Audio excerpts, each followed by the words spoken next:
What's going down, everyone? Thanks for checking out Jocz Productions. Today we are going to take a look at how to do the redesigned long essay question for all the AP History classes. We're going to focus on APUSH, but this will help you out for World or Euro or any AP History class you happen to be taking. This is the most updated video. So what is the long essay question, or the LEQ as they call it on the streets? It is 15% of the exam. You're going to have 40 minutes to do it, and you will have a choice between 3 questions. The questions will be pulled from 3 different time periods. Those are the time periods the College Board will choose from, and the questions may look something like this. Now here's the deal, you only select one. They give you 3 questions, and these question options all deal with the same theme and assess the same historical thinking skill. So in this case, in the example you see over there on the right, these questions all deal with continuity and change over time.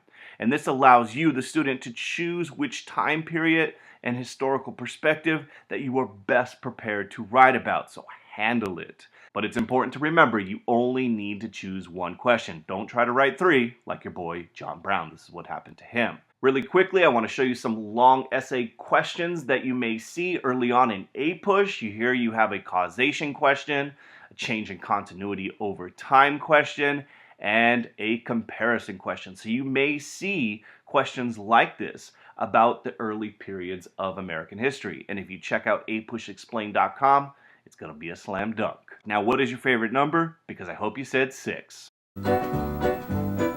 6. 6? My favorite number is 6.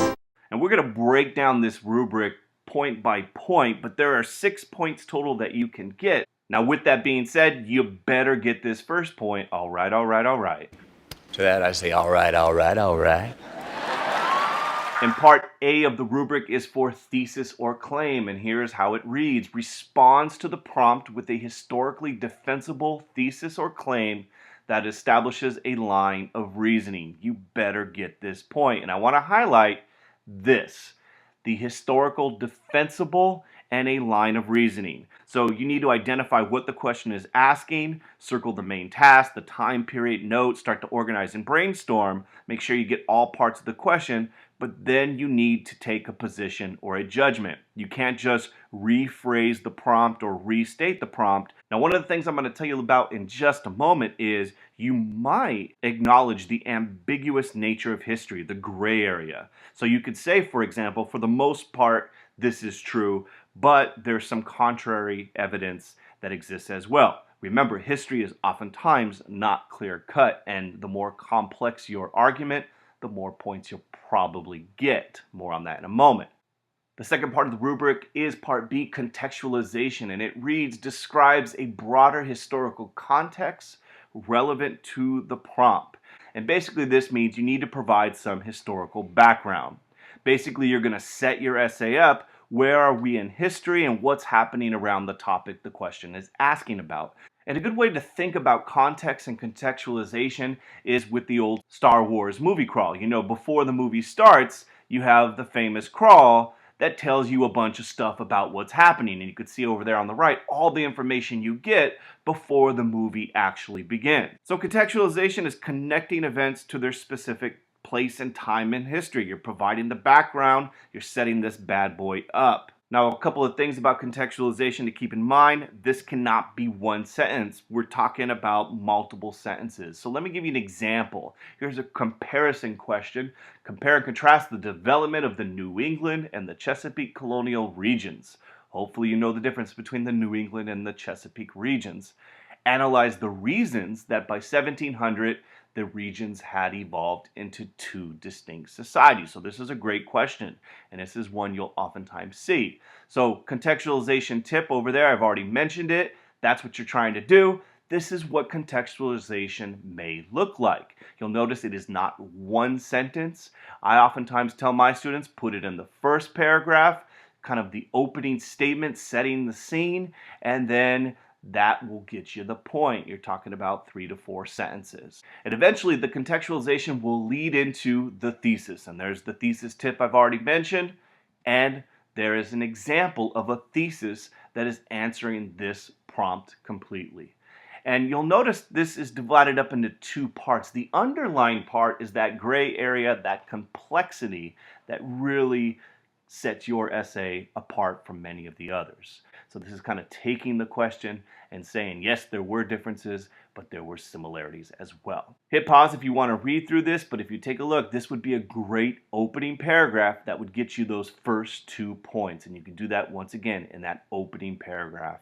Now, before we move on, I want to show you a reaction of APUSH teachers when a student writes their LEQ without evidence to support their thesis statement.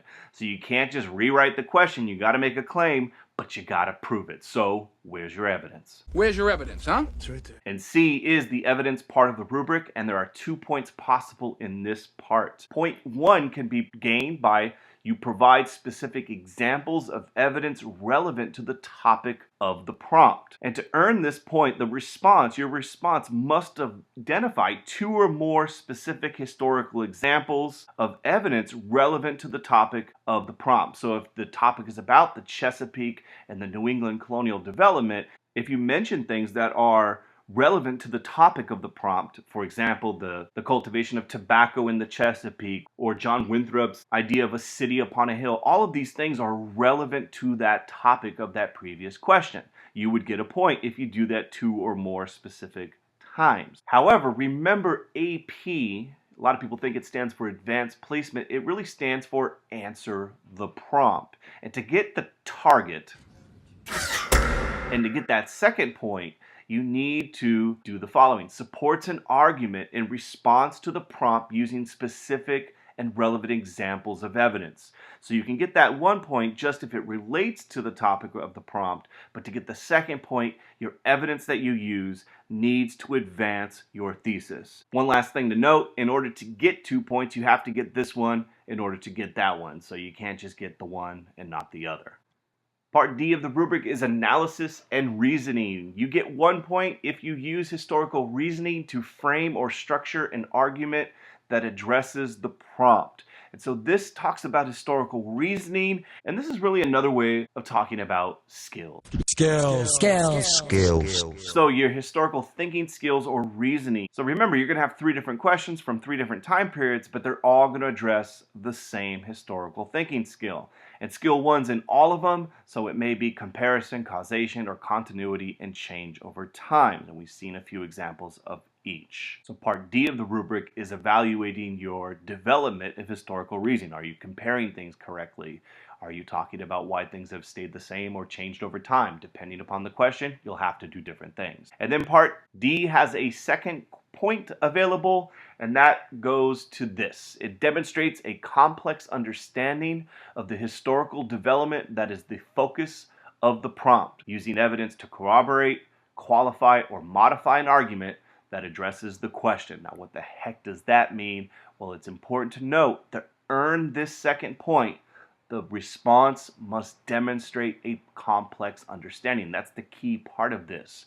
And there's a variety of ways to accomplish this goals, and it's fascinating. As you can see, those dogs are quite intrigued. So for example, explaining both similarity and differences in a comparison question would be a good way of showing that complexity, not just how things are different, but also how they're the same. Remember that example that I gave you earlier, comparing New England and the Chesapeake? That underlying part of the thesis set up that complexity. So not only describing the similarities and the differences, but also explaining why. Explaining both continuity and change for a continuity and change type question, so describing the patterns of this change and the reasons for it. Explaining multiple causes or causes and effects in a causation question. You know, what is the difference between primary causes, secondary causes, long-term and short-term effects? Once again, getting into that complexity of history. Explaining nuance of an issue by analyzing multiple variables, the variety of things that contribute to events. Explaining relevant and insightful connections within and across time periods,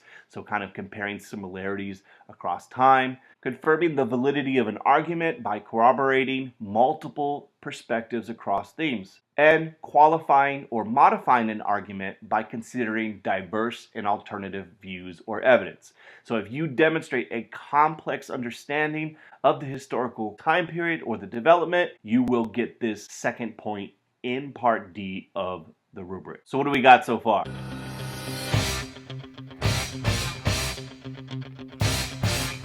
6 points are possible. Here is the rubric all on one fancy slide for you to take a look at. And I just want to remind you, there are 6 points, but you gotta make sure you take a position and It's not what you know, it's what you can you prove. need to be able to prove your argument. Don't break your teacher's heart. If you do not have a thesis, if you do not have evidence, this will be the reaction to your LEQ by your peers and your teacher. But have no fear. Remember, we are doing this for America. We will do this. We will rock it. We'll get those 6 points. And if you need any help, check out apushexplain.com. Thank you for watching. Have a beautiful day. Peace.